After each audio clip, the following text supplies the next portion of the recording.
It's over, Jess. Your game's done. Now it's my turn. 3 a.m, and I'm elbow deep in the guts of my ancient Ford pickup when I hear Jessica's car door slam like a firecracker in the dead silence of Millbrook Avenue. The sound echoes off every cookie-cutter house in our sun-bleached Florida suburb, where the paint peels faster than promises, and everyone knows your business before you do.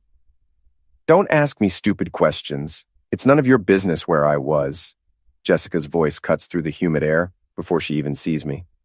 I straighten up from under the hood, wiping grease on my jeans, and watch my wife of 14 years stumble up our cracked driveway. Her designer heels catch on the broken concrete, the same concrete I've been promising to fix for 3 years. The irony isn't lost on me. She freezes mid-stride when she spots the woman sitting in my truck's passenger seat, going through legal documents by the dome light. Jessica's perfectly applied makeup, still intact despite whatever she's been up to, can't hide the shock that washes over her face like ice water. "What the heck is this?" Jessica's voice climbs an octave. The woman in my truck is Miss Patel, my lawyer. She's been helping me reorganize my restoration business paperwork, and we'd been working late because, frankly, I had nowhere else I wanted to be, not with Jessica coming home at all hours with increasingly creative excuses. "Business meeting," I say, enjoying the moment more than I should. You know, that thing people do when they work for a living? Jessica's mouth opens and closes like a fish gasping for air. For once in her life, my wife, the woman who always has a comeback, who can manipulate any conversation to her advantage, is speechless. Miss Patel steps out of the truck, extending her hand to Jessica with professional courtesy. "Mrs. Coleman, I'm Priya Patel, your husband's attorney. We were just finishing up some business and corporation documents." But Jessica doesn't take the offered hand. Instead, she sways on her feet, her face going pale in the yellow glow of our porch light. I watch in fascination as my wife, who never shows weakness, who prides herself on being in control, crumples to the driveway like a discarded newspaper. "Jesus," I mutter, rushing to her side. But I'm thinking, not the lap dance she imagined. As I help Jessica to her feet, I catch a whiff of expensive cologne that definitely isn't mine, mixed with wine that costs more than my monthly truck payment.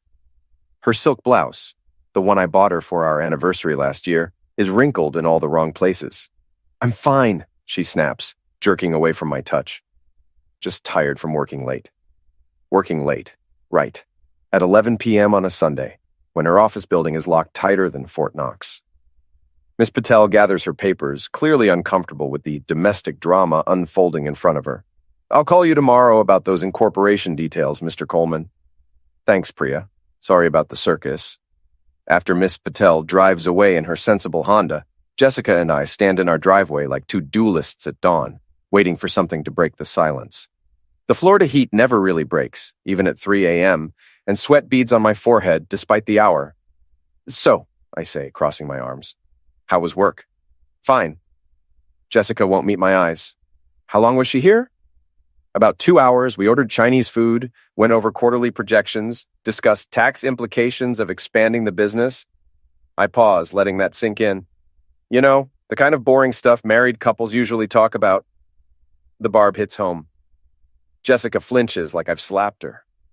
"I'm going to bed," she says, heading for the front door. "Jess." She stops but doesn't turn around. "Your keycard is on the kitchen counter, the one for the Grandview Hotel. You dropped it in your car yesterday when I borrowed it to pick up Sam from soccer practice."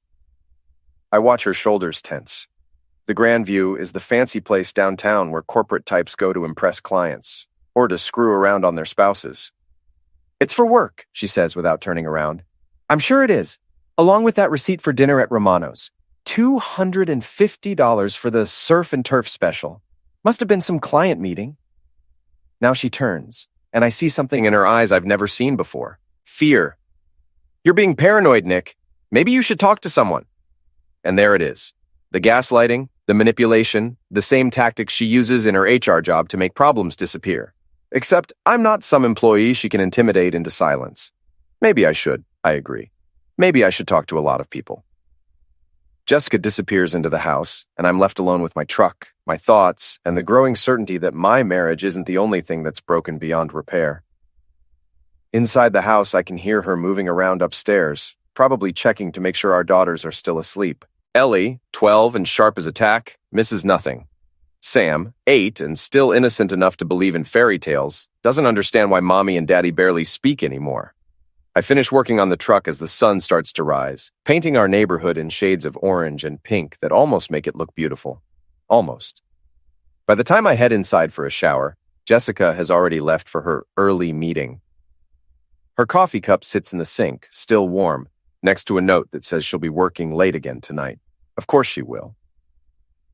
Tuesday morning arrives with the subtlety of a sledgehammer. I'm in my workshop behind the house, restoring a 1967 Mustang for a client in Tampa, when my phone buzzes with a text from my best friend Ricky. Saw Jess at Starbucks on 5th Street. Thought her office was downtown? 5th Street is nowhere near Jessica's corporate headquarters. It's also 3 blocks from Derek Morrison's apartment complex. Derek, the golden boy from Jessica's office who drives a leased BMW and wears cologne that costs more than most people's rent. I've met Derek exactly 3 times, twice at company Christmas parties where he made sure to mention his CrossFit routine and his MBA from some school I'd never heard of. Once at a backyard barbecue where he spent 20 minutes explaining why my beer choice was pedestrian while drinking my beer. Derek is 33, unmarried, and the kind of guy who uses summer as a verb. He's also been working closely with Jessica on some big project for the past 6 months. A project that requires a lot of late nights and weekend meetings. I set down my wrench and pull up the GPS history on Jessica's car. It's a feature she doesn't know I know about, part of the insurance app that gives us a discount for safe driving. The technology is supposed to make us safer. Instead, it's about to make me very, very angry. The data doesn't lie. Over the past 2 months, Jessica's car has spent more time parked at the Grandview Hotel than at her actual office. There are also frequent stops at Derek's apartment complex, a wine bar called Vertigo, and a lingerie shop that definitely doesn't sell the practical cotton underwear she wears at home. I screenshot everything, my hands shaking with something that might be rage or might be relief. At least I'm not going crazy. My phone rings. It's Ellie calling from school. Dad, can you pick me up after practice today? Mom said she has another work thing. Sure, kiddo. Everything okay? There's a pause. Ellie inherited my ability to read between the lines, and she's been watching Jessica's behavior as closely as I have. Some of the other moms were talking at the soccer game Saturday about Mom and some guy from her work. I told them they were being stupid. My heart breaks a little. Ellie shouldn't have to defend her mother against gossip that's probably true. People talk, Elle. Doesn't mean they know what they're talking about. But Dad, I'll see you at practice, okay? We'll grab pizza after... I hang up and stare at the screenshots on my phone. In this town, gossip spreads faster than wildfire in August. If the soccer moms are talking, it means Jessica and Derek haven't been as careful as they think. That afternoon, I park across from the Grandview Hotel and wait. It's the kind of surveillance that would be creepy if I were following a stranger, but perfectly legal when it's your own wife. The hotel sits on the corner of Main and 3rd, all glass and steel trying to look sophisticated in a town that peaked in 1987.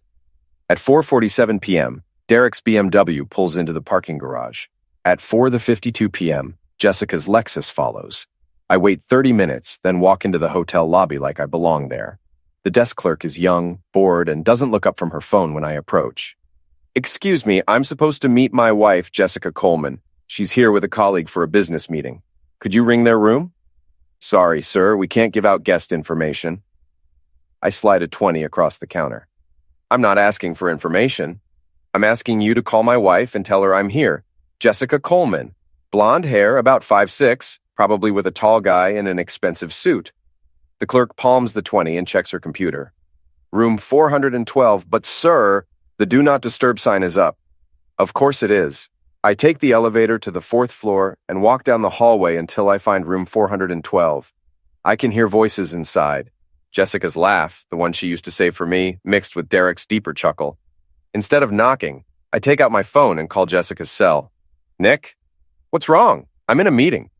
I know exactly what kind of meeting you're in, Jess. Room 412 at the Grandview.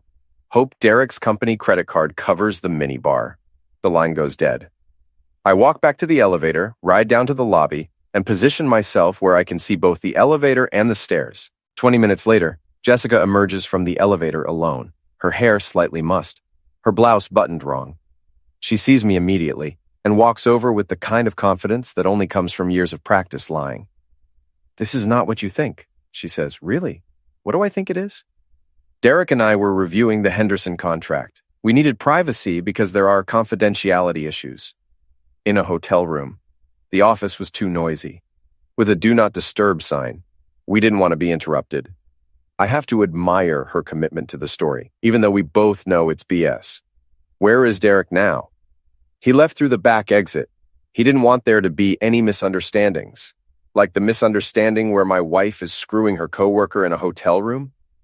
Jessica's mask slips for just a moment, and I see something that might be guilt. Or it might be annoyance at getting caught. I'm not having this conversation here, she says, looking around the lobby. Then where? At home? Where our daughters can hear you lie to my face? At your office, where everyone already knows what's going on? Or maybe at Derek's apartment, since you spend so much time there anyway. She turns and walks toward the exit. I follow, keeping my voice low but letting the anger show. I know about the GPS, Jess. I know about the receipts, the hotel key cards, the new lingerie. I know about the wine bar where you and Derek go to discuss business. I know about the soccer moms talking about my wife's midlife crisis. She stops at her car and turns to face me. For the first time in months, I see the woman I married. Not the polished corporate executive, not the manipulative liar, but the scared person underneath. What do you want me to say, Nick? I want you to tell me the truth. The truth is that you and I haven't been happy for years. The truth is that Derek makes me feel alive again. The truth is that I was going to tell you, but I didn't know how. There it is, finally. How long? 4 months. Are you in love with him? She hesitates. I think so, I nod, feeling strangely calm. Okay, so what happens now? I don't know. I do, I say, pulling out my phone. Now everyone else gets to know the truth too. I snap a photo of her standing next to her car in the hotel parking lot, her clothes disheveled, her face flushed with guilt and fear. Nick, don't... But I'm already walking away, heading to my truck, leaving her standing in the parking lot of her own destruction. The war has begun. Wednesday morning, I wake up to an empty bed and the sound of Jessica's shower running. She's up early, probably trying to avoid another confrontation. Smart woman. Too bad she wasn't smart enough to avoid Derek Morrison. I make coffee and scroll through my phone, looking at the photo I took yesterday. Jessica looks guilty as heck, standing in that parking lot with her hair messed up and her blouse buttoned wrong. It's not exactly a smoking tool, but it's enough to plant seeds of doubt. The question is, what do I do with it? My first instinct is to post it on Facebook with a caption like, "Guess what my wife was doing at the Grandview Hotel yesterday?" But that's the nuclear option, and I'm not ready to irradiate my daughter's lives just yet. Instead, I text the photo to Ricky with a message. Found out why she's been working so many late nights. His response is immediate. Holy crap, man. What are you going to do? Still figuring that out. Jessica comes downstairs dressed for battle. Power suit, perfect makeup, hair styled like she's going to a board meeting instead of facing her husband who caught her cheating. She pours coffee into a travel mug without looking at me. We need to talk, she says. I'm listening. Not here. Not with the girls in the house. Then where? Lunch. Meet me at Cafe Luna at noon. Cafe Luna is neutral territory, a little bistro downtown where we used to go on dates back when we still liked each other. It's also public enough that neither of us can make a scene. Fine, but Jess? She looks at me for the first time since yesterday. If you're thinking about spinning this, about making me the bad guy somehow, don't. I have evidence, I have witnesses, and I have a lawyer who thinks you're an idiot for cheating on a guy who fixes things for a living. Her face goes pale, but she doesn't deny anything. She just nods and heads for the garage. After she leaves, I call in sick to my current restoration project and spend the morning doing research. Derek Morrison, it turns out, is not as golden as he pretends to be. A little digging through public records reveals 2 previous jobs he was asked to leave, a bankruptcy from 5 years ago, and a DUI he managed to keep off his LinkedIn profile. More interesting is his current living situation. Derek's fancy apartment is actually a sublet from his cousin, who's deployed overseas with the army. The lease is in the cousin's name, which means Derek could be evicted at any time if the real tenant decides to come home early. The BMW? Leased through the company Jessica works for, part of a program for senior executives.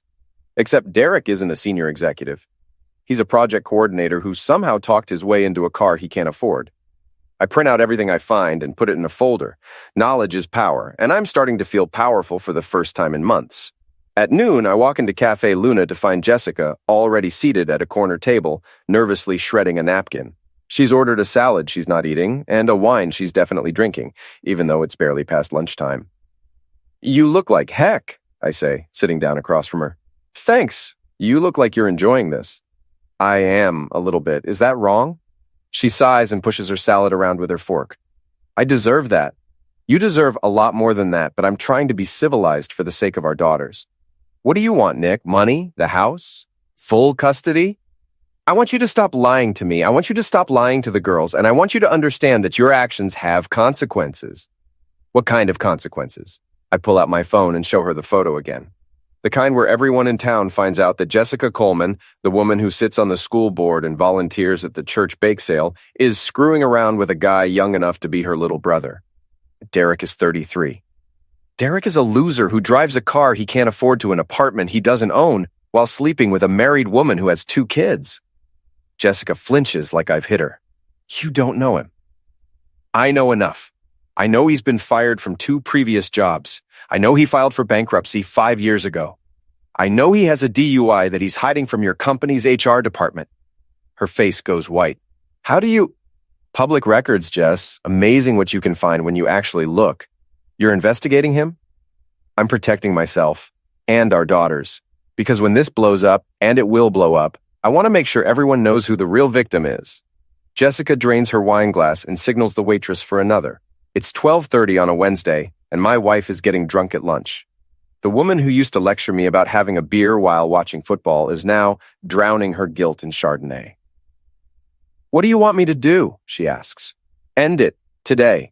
Tell Derek it's over, and then we'll figure out how to fix our marriage." "And if I don't?" I lean forward, keeping my voice low but making sure she hears every word. "Then I make sure everyone knows exactly what kind of person you really are. Starting with your boss, who probably doesn't know his project coordinator is banging the HR director in hotel rooms on company time." Jessica's second glass of wine arrives, and she takes a large gulp before responding. "You're threatening me. I'm giving you a choice. Clean up your mess, or I'll clean it up for you." "And you think that will save our marriage?" "Honestly, I don't know if our marriage is worth saving.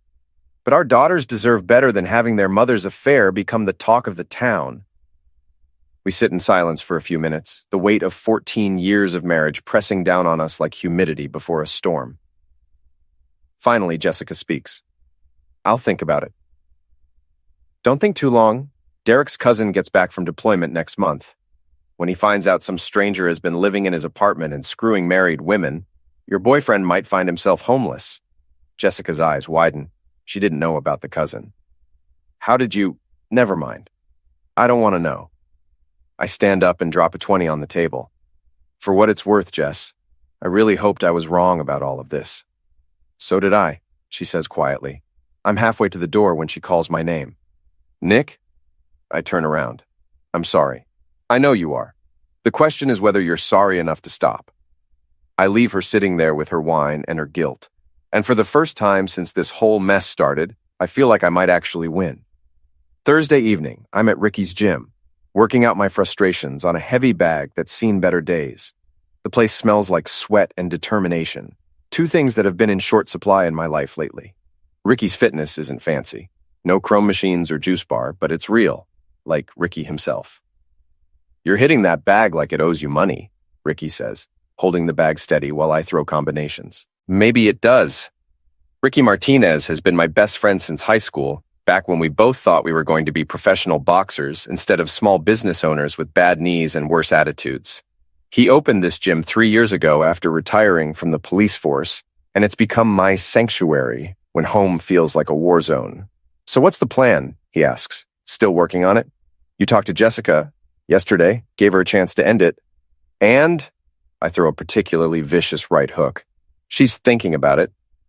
That's not a no. That's not a yes either. Ricky lets go of the bag and grabs 2 bottles of water from the mini fridge behind the counter. The gym is empty except for us. It's dinner time, and most people are home with their families, eating meals together and pretending to be happy. "You know what your problem is?" Ricky says. "I'm sure you're going to tell me. You're playing defense. She cheats, you react. She lies, you investigate. She makes excuses, you give ultimatums. You're letting her control the game. What would you do? I'd go on offense, make her react to you for a change. Before I can ask what that means, the gym door opens and 3 guys walk in. I recognize them immediately. Tom Bradley, Mike Stevens, and Jeff Chen. They used to be friends of mine, back when Jessica and I were still pretending to be happy. Back when we'd have barbecues and game nights and all the other suburban rituals that make you feel like you're living a real life instead of just going through the motions. Well, Tom says, looking around the gym like he's inspecting a crime scene. Heard you might be here. Tom Bradley is a real estate agent who sells overpriced houses to people who can't afford them. He's married to Sarah, Jessica's best friend from college, which automatically makes him Switzerland in any marital dispute. Except Switzerland doesn't usually show up at your gym with backup. Tom, Mike, Jeff. I nod at each of them. You guys here to work out or just slumming? Mike Stevens laughs, but there's no humor in it. Mike owns a successful accounting firm and drives a Tesla that he mentions in every conversation.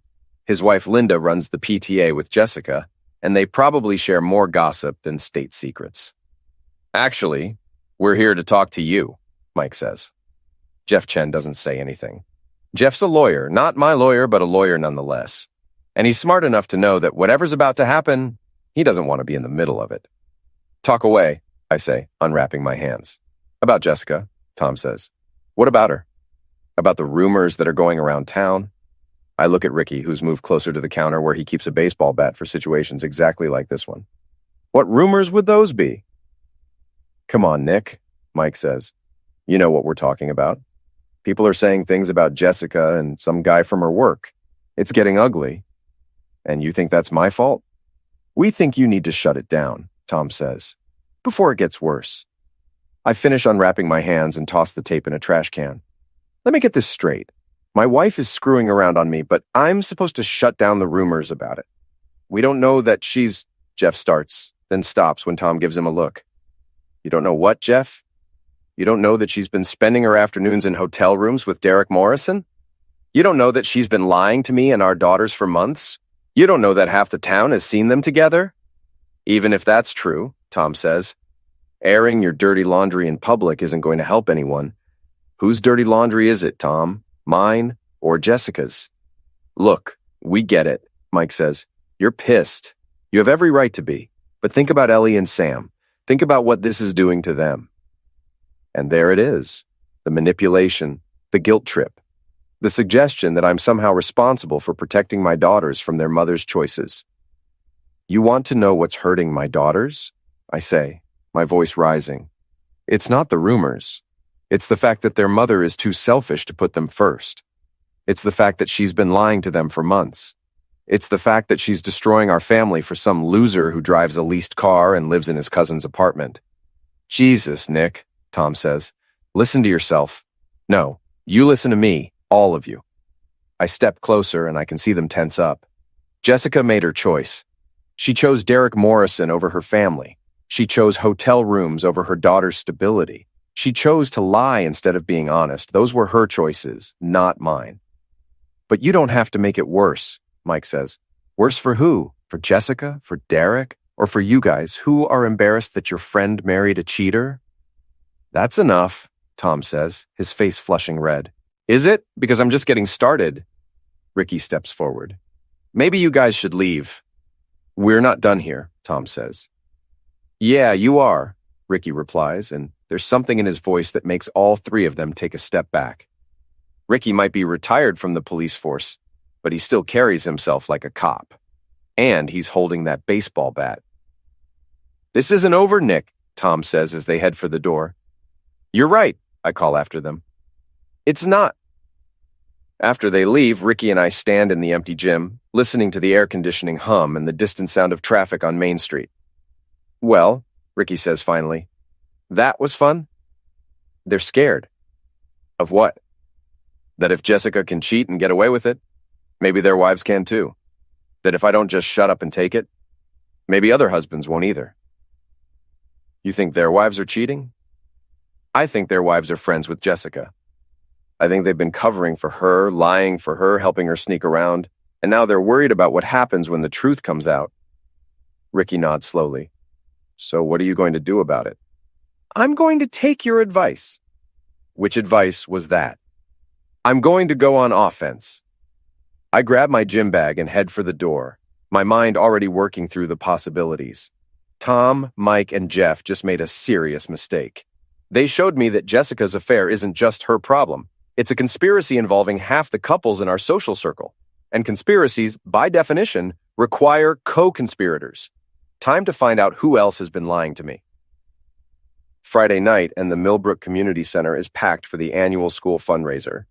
It's the kind of event where everyone pretends to care about the children while really just showing off their new cars and gossiping about their neighbors. Under normal circumstances, I'd find an excuse to skip it. Tonight, it's exactly where I need to be. Jessica arrived separately, claiming she had to work late again. She's wearing a new dress, black, expensive, the kind that's supposed to make her look sophisticated, but just makes her look guilty. She's been avoiding eye contact with me all week, ever since our lunch at Cafe Luna. Derek Morrison is here too, standing near the silent auction table with a drink in his hand and that smug smile he wears like cologne. He's talking to Sarah Bradley, Tom's wife, and from their body language, it's clear they know each other better than they should. I position myself near the microphone that's set up for the evening's speeches and watch the crowd. It's like a nature documentary. Predators and prey, all dressed up in their suburban camouflage, pretending to be civilized while plotting against each other. Nick! Linda Stevens approaches with the kind of fake enthusiasm that screams guilt. So glad you could make it. Jessica said you might not come. Wouldn't miss it for the world, Linda. How's Mike? Oh, you know Mike. Busy with work, busy with clients. She's nervous, fidgeting with her purse strap. Listen, about the other night at the gym, what about it? The boys were just worried about you. About how you're handling everything. Everything? You know, the stress, the rumors. People talk and let them talk, Linda. Truth has a way of coming out eventually. She forces a smile and excuses herself, probably to report back to the other wives about my mental state. Good. Let them worry. I spot Ellie near the dessert table, talking to her friends and pretending she doesn't notice the adults whispering about her family. She catches my eye and waves, and I wave back, wishing I could protect her from all of this. But some lessons can't be avoided, only survived. The evening drags on with the usual small-town theater. Speeches about the importance of education, raffles for prizes nobody wants, and enough fake laughter to power the entire building. I bide my time watching Jessica and Derek carefully avoid each other while somehow always ending up in the same conversations. Finally, Principal Martinez takes the microphone to introduce the evening's main speaker, some state education official who's here to talk about funding. But before he can begin, I step forward. Excuse me, Principal Martinez, could I say a few words first? The principal looks confused, but hands me the microphone. The room falls quiet, and I can see Jessica's face go pale from across the room. Thank you. For those who don't know me, I'm Nick Coleman. My daughters Ellie and Sam go to school here, and my wife Jessica serves on the school board.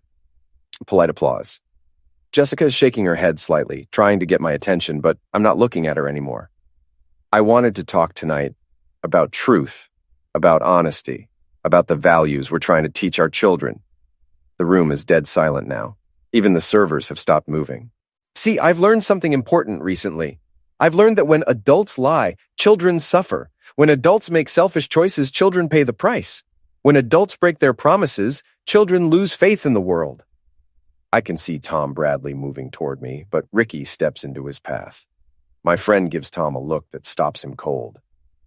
Now, I know some of you have been talking about my family, about rumors and gossip and things that are none of your business. And you're right, it's not your business, but it is my business. And it's my daughter's business. And it's the business of anyone who believes that marriage vows actually mean something.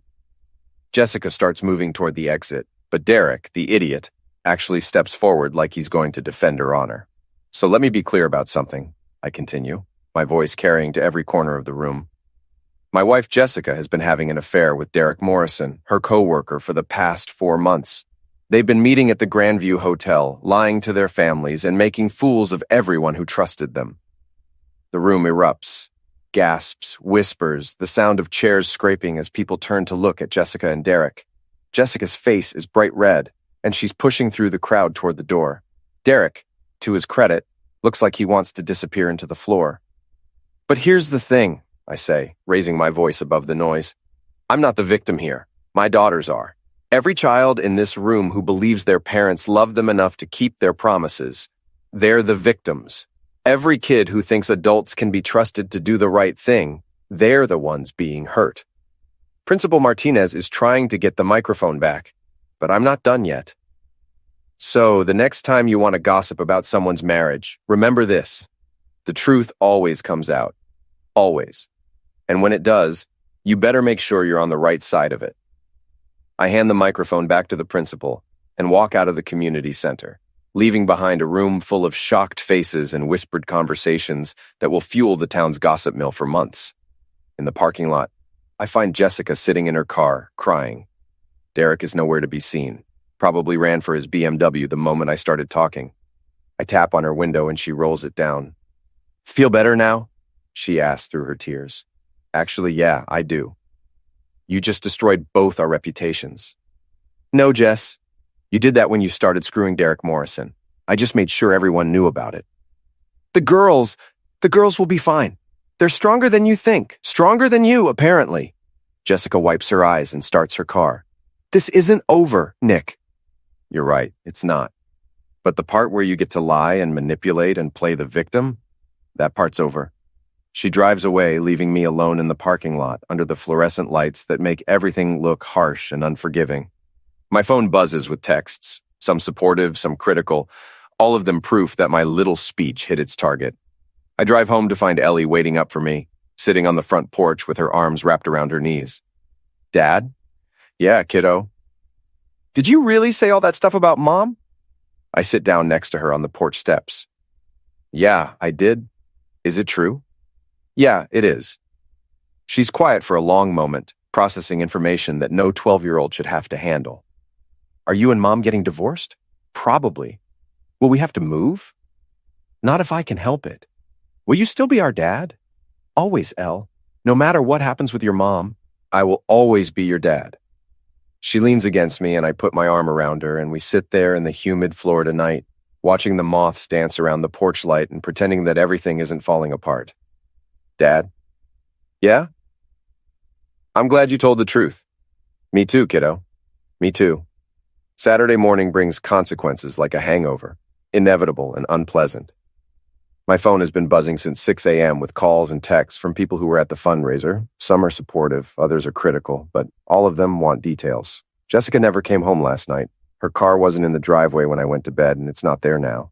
I assume she's at Derek's apartment, finally being honest about where she wants to be. The girls are handling it better than I expected. Ellie, with her 12-year-old wisdom, seems almost relieved that the pretending is over. Sam, younger and more resilient, is mainly concerned about whether this means we're still going to Disney World next month. "Probably not, sweetheart," I tell her over breakfast. "But we'll do something fun, just the three of us." "Can we go to the beach?" "Absolutely." My phone rings. It's Miss Patel, my lawyer. "Mr. Coleman, I've been getting some interesting calls this morning." "About last night?" "About Mrs. Coleman. Apparently she's retained counsel." "That was fast." "She's also filed for sole custody of your daughters, claiming you're emotionally unstable and potentially dangerous." I set down my coffee cup harder than necessary. "Based on what?" "Based on your public outburst last night and your history of aggressive behavior." "What history of aggressive behavior?" "That's what we need to discuss. Can you come in this afternoon?" After I hang up, I call Ricky to ask if he can watch the girls for a few hours. He agrees immediately. Ricky's been more of a brother to me than a friend, and he knows this is war now. "You need me to come with you?" he asks. "No, but thanks, I can handle one lawyer." "It's not the lawyer I'm worried about, it's what Jessica might do next." He's right to be worried. Jessica in full corporate mode is formidable, smart, ruthless, and completely willing to destroy anyone who threatens her carefully constructed image. The fact that she's trying to paint me as the unstable one is both predictable and infuriating. At Miss Patel's office, I learned just how deep Jessica's deception goes. "She's claiming you threatened her at Cafe Luna," Miss Patel says, reading from a legal document. "She says you've been stalking her, harassing her coworkers, and engaging in erratic behavior that makes her fear for her safety and the safety of your children." That's complete BS. I know, but she has witnesses. What witnesses? Her friends, Sarah Bradley, Linda Stevens, Melissa Crawford. They're all willing to testify that you've been acting strangely, making threats, and behaving in a way that suggests you might be dangerous. I laugh, but there's no humor in it. Let me guess. These are the same women who've been covering for her affair. Most likely. But here's the problem. Family court judges tend to err on the side of caution when it comes to children's safety. If Jessica can convince a judge that you're unstable, she could get temporary custody while the divorce proceeds. And then what? Then you get supervised visitation with your own daughters while paying child support to a woman who cheated on you. The unfairness of it hits me like a physical blow. Jessica destroys our marriage, lies to our children, and humiliates our family. But somehow I'm the one who might lose custody because I had the audacity to tell the truth in public. What do? We fight back, but we do it smart, and we do it legally. Miss Patel pulls out a thick folder. I've been doing some research on Mr. Morrison. Find anything interesting? Very interesting. Derek Morrison isn't just a cheater, he's a fraud. Those 2 jobs he was asked to leave, he was actually fired for falsifying expense reports. The bankruptcy, it was caused by a serious gambling problem that he's been hiding from everyone, including your wife. She slides a document across the desk. He also has a restraining order filed against him by an ex-girlfriend in Jacksonville. She claimed he was stalking her, showing up at her workplace, threatening to ruin her career if she didn't take him back. Jessica doesn't know about any of this. I doubt it. Mr. Morrison is very good at presenting a false image. But here's the best part. He's been using company resources to fund his affair with your wife. Hotel rooms charged to his corporate credit card. Expensive dinners claimed as business expenses. Even the gas for trips to meet her. That's fraud. Yes, it is. And when his company finds out about it, he'll be fired and possibly prosecuted. For the first time since this whole mess started, I feel like I might actually win. What about Jessica's witnesses? Leave them to me. Sarah Bradley's husband, Tom, came to see you at the gym with 2 other men, correct? That could be considered intimidation. Linda Stevens' husband, Mike, has his own secrets. I found some very interesting tax irregularities in his business filings. As for Melissa Crawford, she's been having her own affair with her personal trainer for the past year. How did you find all this? Miss Patel smiles. I'm very good at my job, Mr. Coleman, and I don't like bullies. We spend the next hour planning our strategy. It's complex, methodical, and completely legal. Everything Jessica's approach isn't. By the time I leave the office, I have a clear picture of what needs to happen. Jessica wants to play games? Fine. But she's about to learn that I'm much better at this than she thought. That evening, I'm grilling burgers for the girls when Jessica finally comes home. She looks tired, stressed, and slightly desperate. Not the polished corporate executive who left yesterday, but a woman who's starting to realize that actions have consequences. We need to talk, she says. I'm listening. Privately. I look at Ellie and Sam, who are pretending to play in the backyard while obviously trying to eavesdrop. Girls, go inside and wash up for dinner. After they're gone, Jessica and I stand on opposite sides of the patio, the grill smoking between us like a barrier. You can't take my children away from me, she says. I'm not taking them anywhere. You're the one who filed for sole custody. Because you're acting crazy. That stunt last night, that stunt was me telling the truth. It's something you might want to try sometime. I've made mistakes, Nick, I know that. But the girls need their mother. The girls need a mother who puts them first. When's the last time you did that? She doesn't have an answer, because we both know the truth. For months, Jessica has been so focused on her affair that she's barely noticed her own daughters. Missed soccer games, forgotten school events, late dinners because she was too busy screwing Derek Morrison to remember she had a family. I want to work this out, she says finally. No, you don't. You want to control the narrative. You want to make me the bad guy so you can feel better about destroying our family. That's not true, isn't it? Then why are you trying to paint me as dangerous? Why are your friends lying about me? Why are you using our daughters as tools? Jessica's composure finally cracks.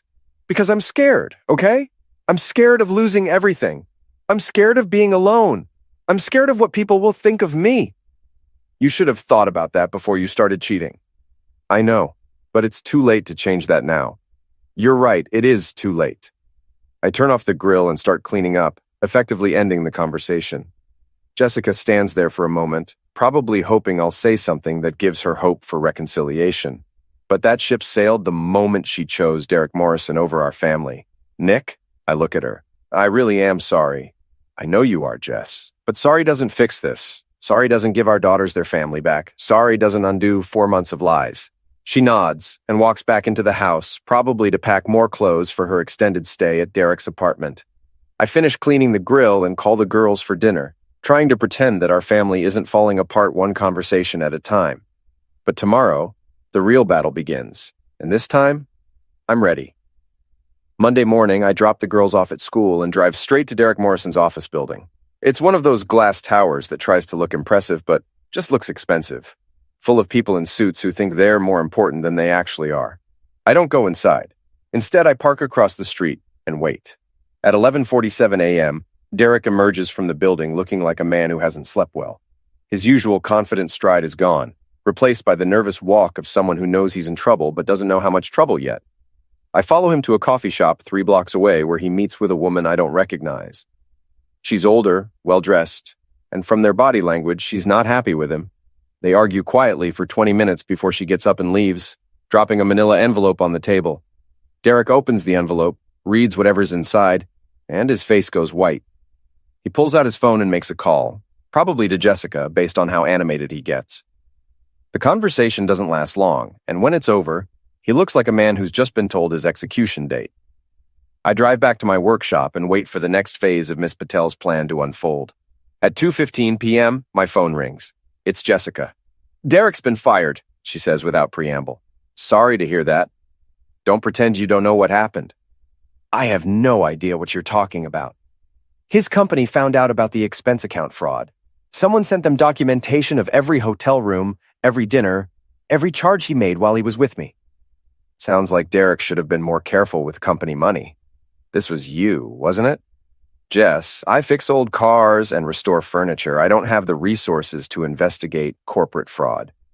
"Then who?" She stops, probably realizing that the answer doesn't matter. Derek is finished, and by extension, so is their affair. "What happens now?" she asks. Now Derek finds out what it's like to lose everything because of the choices he made, just like I did. I meant with us. There is no us, Jess. There's you, there's me, and there's 2 daughters who deserve better than parents who can't stand each other. She hangs up without saying goodbye. That evening, I'm helping Sam with her homework when Ellie comes into the kitchen with a serious expression. "Dad, some of the kids at school are saying mean things about Mom." "What kind of things?" "About her and that man from her work." "About what you said at the fundraiser?" I set down Sam's math workbook and give Ellie my full attention. "How does that make you feel?" "Mad, but not at you, at Mom for making it true. The wisdom of children never ceases to amaze me. At 12, Ellie understands something that took me months to figure out, that Jessica is responsible for her own choices and their consequences. People are going to talk, Elle, and some of them are going to say things that hurt. But you know what? The truth is still the truth, whether people like it or not. Will Mom come back home? I don't think so, kiddo. Good, she says, and the finality in her voice breaks my heart a little. Tuesday brings the custody hearing that Jessica demanded. Miss Patel and I arrive at the courthouse early, armed with documentation that will hopefully prove I'm not the dangerous maniac Jessica has painted me to be. Jessica arrives with her lawyer, a sharp-dressed woman who probably charges more per hour than I make in a week. They're followed by Sarah Bradley, Linda Stevens, and Melissa Crawford, Jessica's character witnesses, ready to testify about my alleged instability. What they don't know is that Miss Patel has been busy. Your Honor, Miss Patel begins when it's our turn to present. Mr. Coleman is the victim of a coordinated campaign to destroy his reputation and steal his children. The evidence will show that Mrs. Coleman and her associates have fabricated claims of dangerous behavior in order to distract from Mrs. Coleman's own misconduct. She presents the documentation of Derek's fraud, the evidence of Jessica's affair, and most damaging of all, text messages between Jessica and her friends discussing how to handle the Nick situation. The text messages are devastating. Sarah Bradley suggesting they make him look crazy. Linda Stevens proposing they get him on record making threats. Melissa Crawford offering to find something we can use against him. Jessica's lawyer objects repeatedly, but the evidence is overwhelming. These women didn't just cover for Jessica's affair, they actively conspired to destroy me when I threatened to expose the truth. When it's time for Jessica's witnesses to testify, they're noticeably less confident than they were an hour ago. Sarah Bradley stumbles through her testimony about my aggressive behavior, especially when Miss Patel asks her about the text messages. Linda Stevens claims I threatened Jessica, but can't provide any specifics when pressed. Melissa Crawford's testimony falls apart completely when Miss Patel introduces evidence of her own affair. The judge, a stern woman in her 60s who's probably seen every kind of family drama imaginable, listens to everything with the patience of someone who's heard it all before. "Mrs. Coleman," she says finally, "your petition for sole custody is denied. Joint custody will remain in effect with the children's primary residence determined by their own preferences, given their ages." Jessica's face crumbles. She knows, as I know, that both girls will choose to stay with me. Furthermore, the judge continues, I'm troubled by the evidence of coordination between Mrs. Coleman and her witnesses. This court does not look favorably on attempts to manipulate the system through fabricated testimony. After the hearing, Jessica and I stand on the courthouse steps, officially divorced in all but paperwork. "I hope you're happy," she says. "I'm not happy, Jess. I'm just done. The girls will hate me." "No, they won't. They'll be disappointed in you, and they'll have questions you'll need to answer. But they won't hate you. They're better people than either of us deserves." Jessica gets into her car, not the Lexus, which apparently got repossessed when Derek's financial house of cards collapsed, and drives away. I watch her go, feeling something that might be relief or might just be exhaustion. 6 months later, I'm at another school event, this time Ellie's 8th grade graduation. Jessica is there too, sitting 3 rows behind me with a man I don't recognize. She looks older, more tired, but maybe more honest than she's been in years. Derek Morrison left town 2 months ago, reportedly owing money to several local businesses and facing potential criminal charges for his expense account fraud. Jessica's friends from the custody hearing have mostly avoided me since their testimony backfired so spectacularly. The girls are thriving. Ellie made honor roll and joined the debate team, probably inspired by watching her parents destroy each other with words. Sam is playing soccer and taking piano lessons, filling her time with activities instead of worrying about adult problems. As for me, I'm rebuilding. My restoration business is busier than ever. Apparently, being the guy who publicly called out his cheating wife has made me something of a folk hero among the divorced men of Millbrook. I've started dating someone, a teacher from the next town over who doesn't know or care about my domestic drama. After the graduation ceremony, Jessica approaches me in the parking lot. "They look happy," she says, watching Ellie and Sam pose for pictures with their friends. "They are happy. I miss them. You see them every other weekend. It's not the same. No, it's not. But it's what you chose when you chose Derek." She nods, accepting the truth of it. "For what it's worth, Nick, I really did love you once." "I know you did, Jess. That's what makes this so sad." She walks away, back to her new boyfriend and her new life, leaving me with the girls and the future we're building together. That night, as I'm tucking Sam into bed, she asks me the question I've been dreading. "Dad, do you think Mom will ever come back home?" "No, sweetheart, I don't think she will." "Are you sad about that?" I consider lying, giving her the answer that would make her feel better.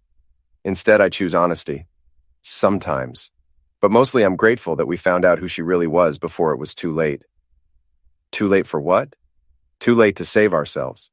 Sam thinks about this for a moment, then nods with the acceptance that children somehow manage better than adults. "I love you, Dad." "I love you too, kiddo. More than you'll ever know." I turn off her light and head downstairs where Ellie is doing homework at the kitchen table, the same table where Jessica used to sit and lie to my face about working late. "Dad?" Ellie says without looking up from her textbook. "Yeah? I'm proud of you." "For what?" "For telling the truth, even when it was hard." I ruffle her hair and head to my own room, where I sleep alone in a bed that's finally mine again.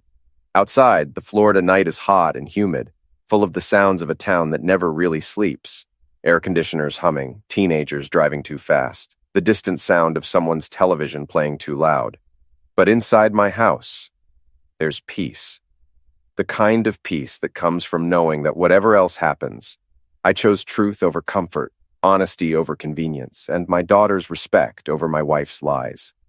Jessica wanted me to be the villain in her story, the crazy husband who couldn't handle her success and happiness. Instead, I became the hero of my own story, the father who refused to let his children grow up thinking that lies and betrayal were acceptable. Some people might say I went too far, that I should have handled it privately, that I shouldn't have aired our dirty laundry in public. But those people didn't have to look their daughters in the eye and explain why mommy was never home anymore. They didn't have to pretend that everything was fine while their world fell apart. I wore the villain's crown because someone had to. I accepted the role of the bad guy because the alternative was letting Jessica rewrite history, making herself the victim of my inability to understand her needs. But in the end, the truth won. It always does. And as for my ex-wife, she can keep her secrets, her new boyfriend, and her revisionist version of our marriage. I already took everything else.